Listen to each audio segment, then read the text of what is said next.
Hey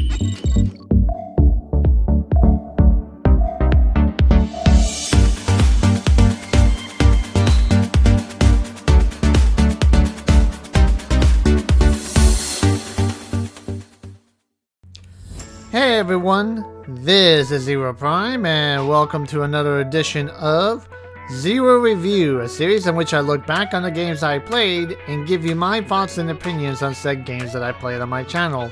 And on today's episode, I'll be talking about, in this special episode actually, I will be talking about essentially two games, or, yeah, well, two games I play on my channel, but in combination there were three titles, essentially, with a unique twist on that. And that is the Legend of Zelda Link to the Past Item Randomizer and the Super Metroid and Link to the Past Item Randomizer.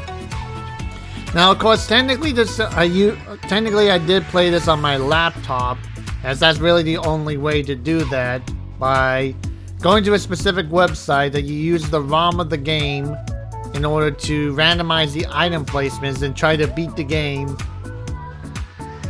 with all the item locations differently.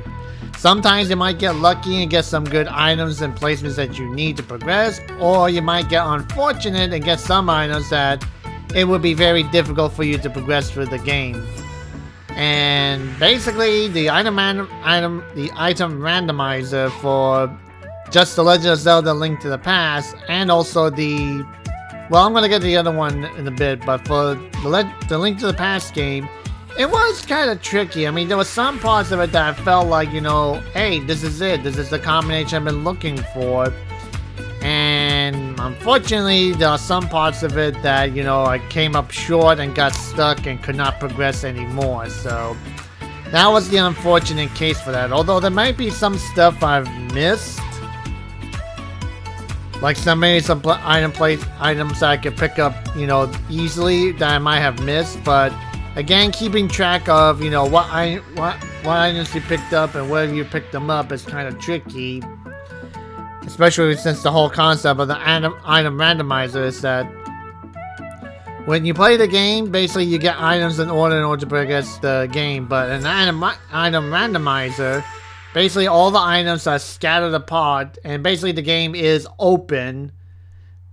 Instead of having to progress through the game normally, you can basically go through like the end of the stage area to get the items in order to do stuff in the beginning. So it adds a little bit of a unique twist and challenge to that. And like I said, it's just a lot of trial and error of playing the right one that gives you the right combination in order to win the game. And of course, there's one other thing that steps above this one, and that's the Super Metroid and Link to the Past Item Randomizer.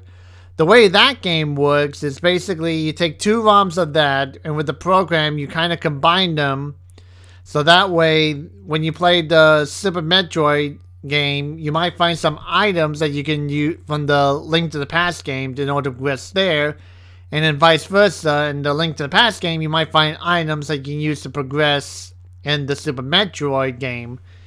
And that one's a bit more challenging, because in a sense, in order to progress, especially with Super Metroid game, you kind of have to know some of the tricks in order to do that. And while I did enjoy playing the Super Metroid game a lot, there's always one mechanic I can never really get a hang of, and that's the wall jump mechanic. For the life of me, even after many years from now, I still cannot get the hang of that, and that's always been a problem. Which is why I'm always hoping to find the space jump in order to make things a little bit more easy. But as you saw in the video, that was not the case. But other than that, I mean, it's just a regular Super Metroid game and the Link to the Past game. And they're both fun games to play. And the Item Randomizer does add a bit of a twist and interest to make the game a bit more interesting to play, especially if you play the games enough times that you can, you know, beat it with your eyes closed. And I wouldn't be surprised if there's some people that beat the game while playing it blindfolded. But like I said, it's a bit more interesting. It has a bit more interesting mechanics and also a challenge to it. So, and it's easy to find. You just need to find the ROM and emulator to play it, and then find a website that you can activate what kind of randomization you want from that. and give it a try. So, in any case, that's all the time I have for this episode, guys. So as usual, thank you for watching. Make sure you leave a comment below, subscribe for more video update, share this on your Facebook, Twitter, Tumblr, and all other social medias. And don't forget to hit the like button, help out the channel, and to turn on the notification bell to stay up to date on my channel. And if you guys want to help me out in some shape or form, I do have a Patreon account down below. And as usual, guys, thank you for watching, and have a pleasant day. Bye-bye.